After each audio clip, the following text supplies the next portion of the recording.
So if you want to sketch your way to a more fulfilling life, because this could just be life-saving, whether you're just starting or you want to add to your sketching practice, I encourage you to pick up a pencil today. You might even be sketching throughout this video. You'll quickly start to reap the rewards of mental, physical and emotional well-being through your artistic expression. And I hand on heart know this to be true.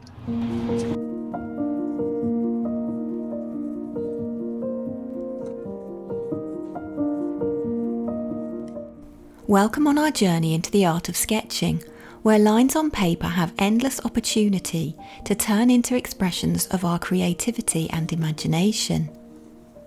Sketching, often considered the foundation of art, is a practice that captures the essence of a subject with just a few strokes of a pencil. Due to this, its nature as a practice makes it more accessible than drawing because of time constraints many of us face. We always have time to sketch because it literally can just take a few minutes. Throughout history, masters of sketching have left behind a legacy of captivating works that continue to inspire us today. From Rembrandt and Leonardo da Vinci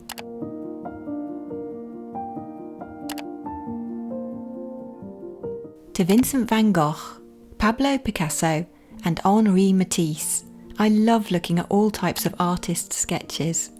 Whether detailed studies or spontaneous doodles drawn on the back of a napkin, sketching encompasses a wide spectrum of techniques and approaches. I love this because it allows a broad freedom in finding our style. But perhaps what makes sketching truly remarkable is its simplicity and accessibility. All you need is a pencil and paper, and a few spare minutes to embark on your sketchbook journey. So whether you're an accomplished artist, a complete beginner, or you are somewhere in between, sketching offers an invitation for self-expression and discovery without feeling precious or having to face the fear of creating art. In that sense, a sketchbook is a portal of infinite possibility.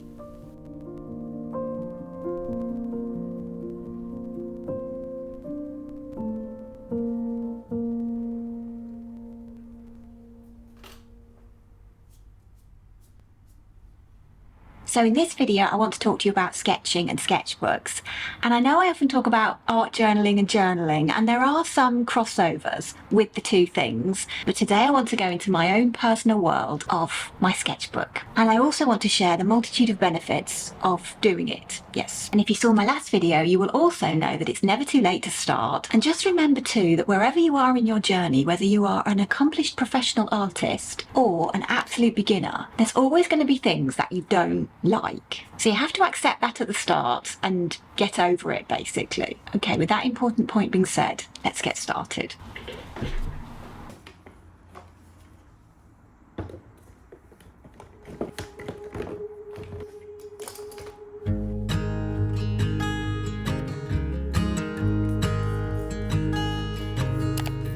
Oh my child, I know you're hurt and you can't let go. It's not your fault and you don't deserve all the bad and the hurt.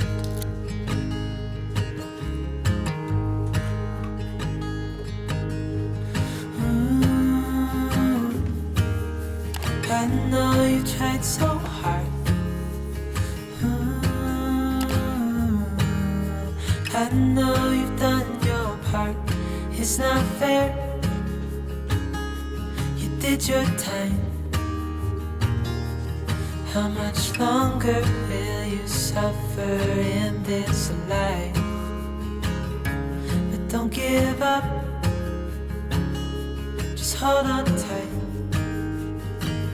It'll be alright.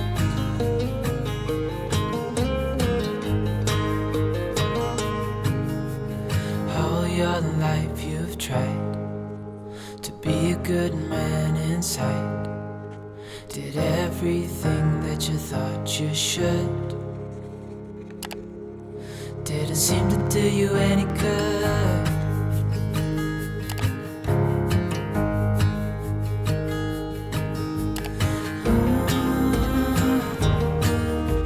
I know you've tried so hard. I know know you've done your part, it's not fair. You did your time. How much longer will you suffer in this life? But don't give up, just hold on tight. It'll be alright.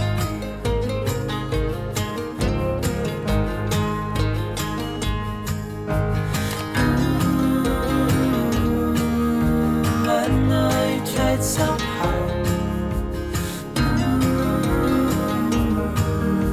I know you've done your part, it's not fair.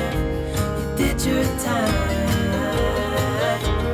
How much longer will you suffer in this life? But don't give up, just hold on tight. It'll be alright.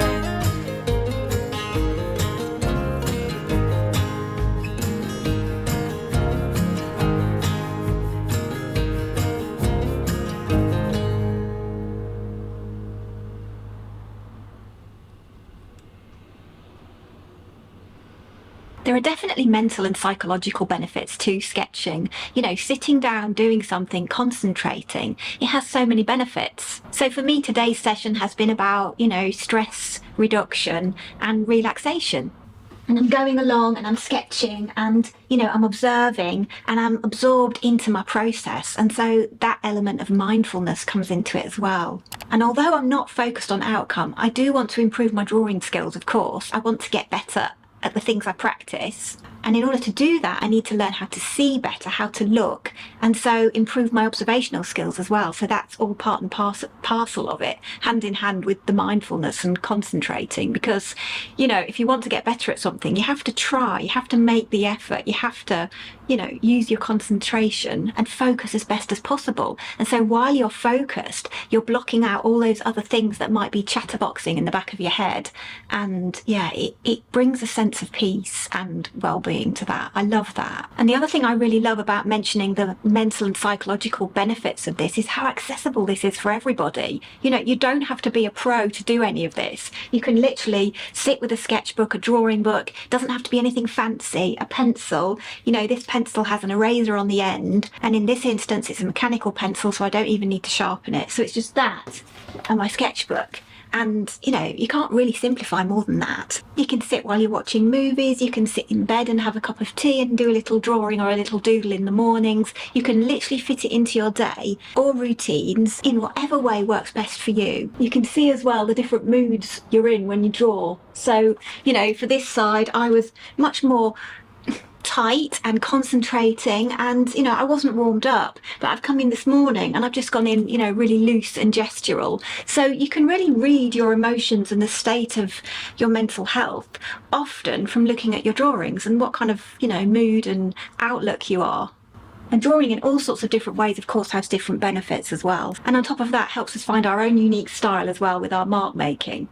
And I often talk about self-care, and I love self-care everywhere, including in my studio. And if you've seen my video a few videos back about my invisible illnesses and also the freeze response, you will know that I'm really, really focused on those things to help me just come in, and I talk about this all the time, to just do a little something. This is a great way of doing a little something. And you can complicate it a bit more and bring some colours and bring different materials or some paint into it, no problem. Or you can keep it really, really simple. Just you, your sketchbook, maybe some source material or something in front of you to draw, and a pencil. I love that. So let me just show you a couple of my sketchbooks then. I do have this one, obviously, that I've been working in today. This is a little Moleskine sketchbook, and I love the paper. It's nice and smooth, and it's kind of cream, notebook kind of paper.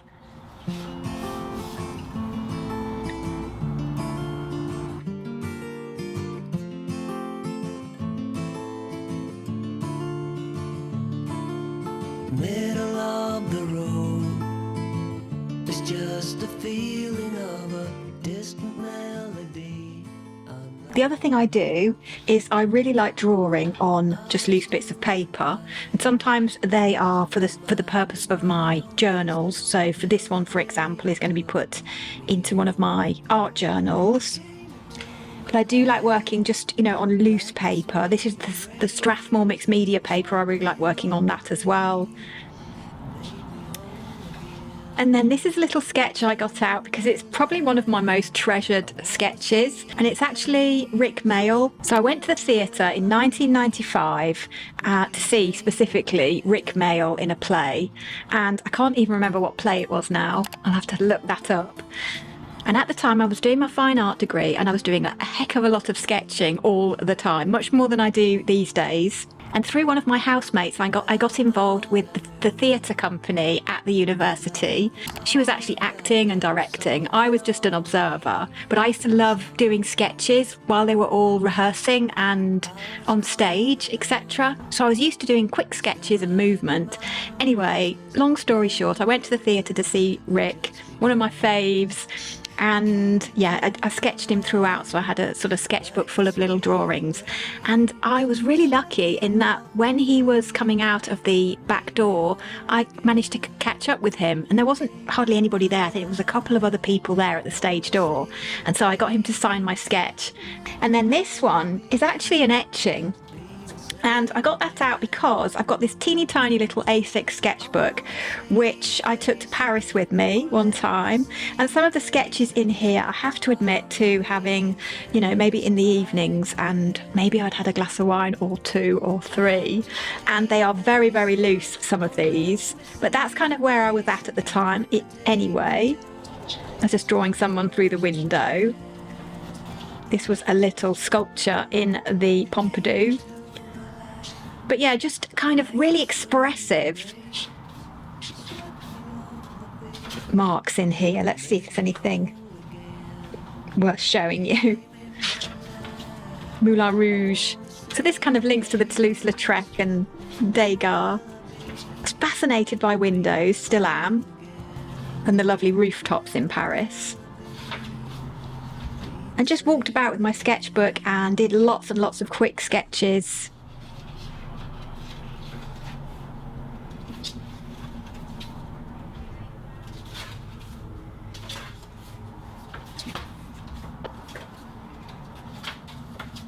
Now that's the one I was looking for. So this quick sketch turned into an etching as well. So that's really fun when you can do your sketching on location and then bring them back into your studio and then make something of them when you get back. And that's one of the things I did when I got back. So I love taking a sketchbook on my little travels. And to be honest, I haven't been on abroad travels anyway, since the first lockdown. So maybe it's time. Maybe I need to get going again and have a little bit of a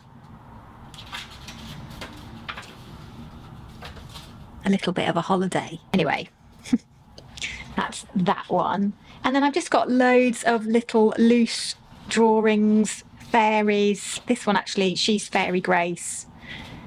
And I think she's Fairy Echo, more fairies and just sketches. So I do tend to do quite a lot of drawing, but it's not necessarily in my sketchbooks. So don't feel restricted by anything, allow yourself loose sheets of paper, different kinds of paper. It doesn't have to be in a sketchbook, because that can feel quite scary and quite precious, because you want every single page to look really, really good. And, you have to get over the fact it's not going to.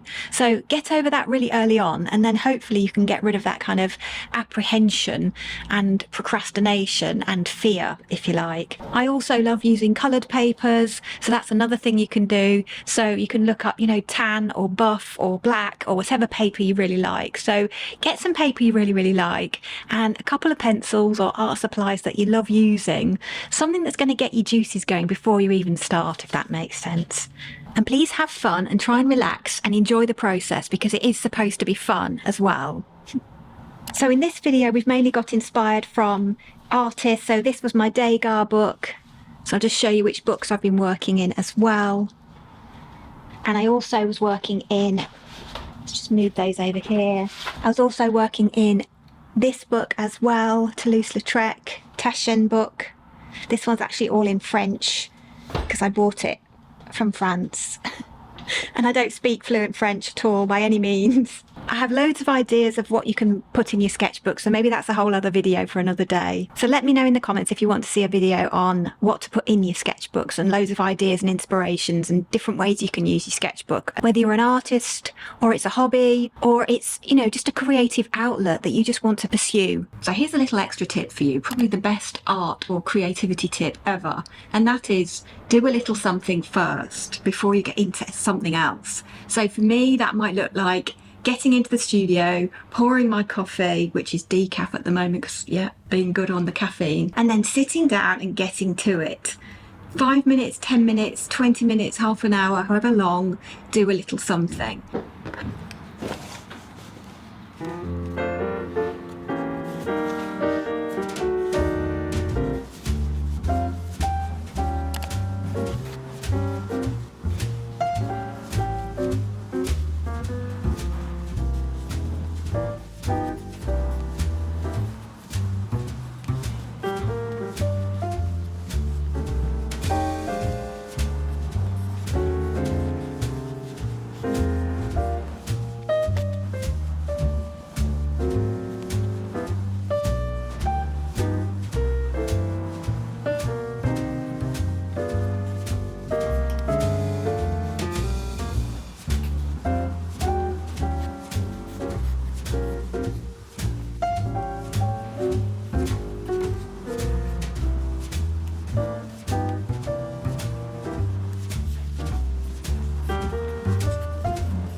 And it really gets the juices going, and you get into the flow and you loosen up physically. So while we're talking about physical stuff, let's talk about all the physical benefits of sketching in specific. And I've made myself a little list down here as well so I don't forget anything. The physical act of sketching builds up our muscle memory, so that's good for our brains. We'll get to that in a minute. But also our hand-eye coordination and motor skills, specifically with drawing, I guess, you know, fine motor skills. If you're drawing at the size I am, I mean, if you're drawing bigger, it's going to be, you know, that kind of motor skills, but fine motor skills so that you can get the lines and quality of lines, learning to press hard, learning when to press lightly and that kind of thing. And that builds that, you know, with consistent practice to help with dexterity and control. I think as well, it can feel like the act of actually drawing can feel cathartic. It can feel like a release. So for me, I can come in the morning and feel, you know, quite stressed.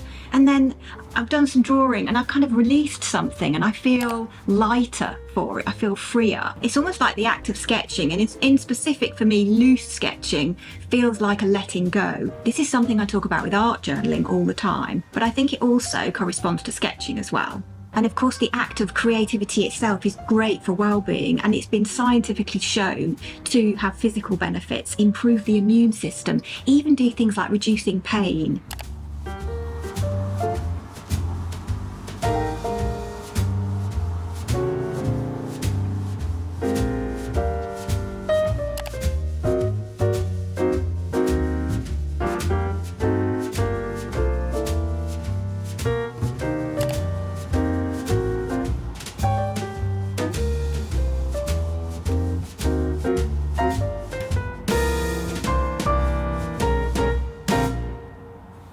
So let's move on to brain and cognitive function. So a moment ago, I mentioned muscle memory, and that's really important when you're, learning to draw something in particular. So for example, for me, faces or hands or flowers, those are things that I tend to draw a lot.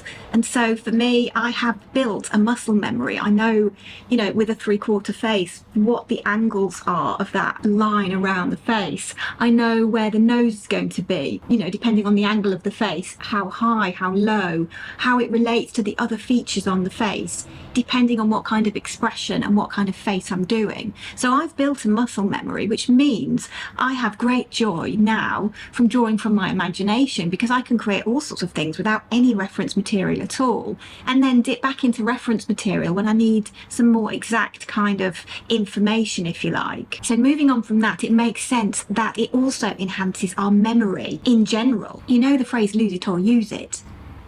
No, it's the other way around. Strike that, reverse it. Use it or lose it, don't you? So need I say more? It also helps with problem solving. And I think I've mentioned before, things can tick over in the background while we're concentrating on something else. But it also improves the brain to be able to problem solve quicker and more efficiently. And how does it do that? Well, in general, it stimulates the neural pathways in the brain. So it's a little bit like a brain workout. And all that adds together to enhance creativity as well. So it's a win-win-win-win. Now, if you've been around here a while, you will also have heard me talk about all the time the emotional benefits of creativity and art. So this applies to sketching, of course, as well. And if you've never tried it, you should never underestimate the emotional, expressive element.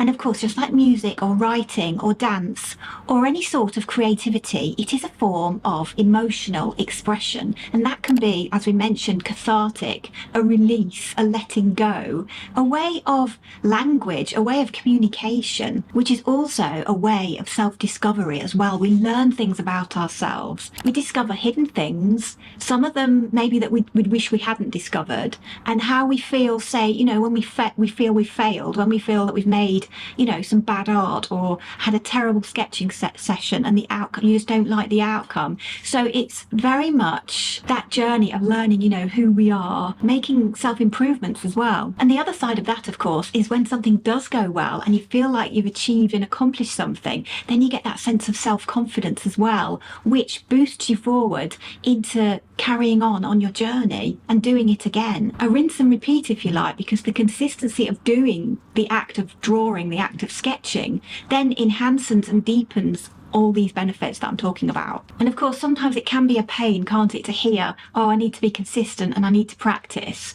But the more you do, the more the hard bits become easier and the more deeper you go into the benefits to receive them. And that, of course, just spurs you onwards on your journey because you want to do more, you want to keep going. I think something I haven't mentioned yet, which would come under emotional benefits and artistic expression, is the idea of community and forming community and being part of a community. There is great value in online communities as well as in-person ones.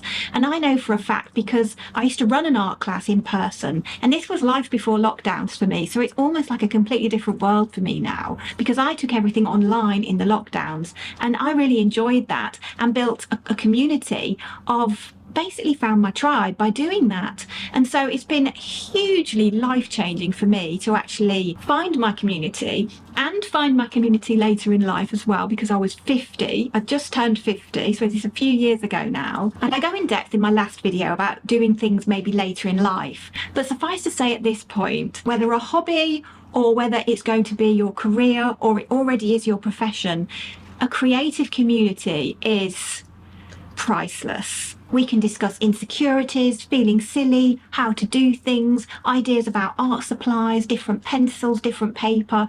The list is endless, but to just not feel alone in that. So, for example, we might have artist block and we're feeling real resistance about that, but we can turn to our community for support and encouragement. And at the same time, we can give that support and encouragement as well. So it becomes a huge circle of love. Yes. And that's what this YouTube is. And I know you can't tag me in your pictures here on YouTube, but you can over on Instagram or even on Facebook.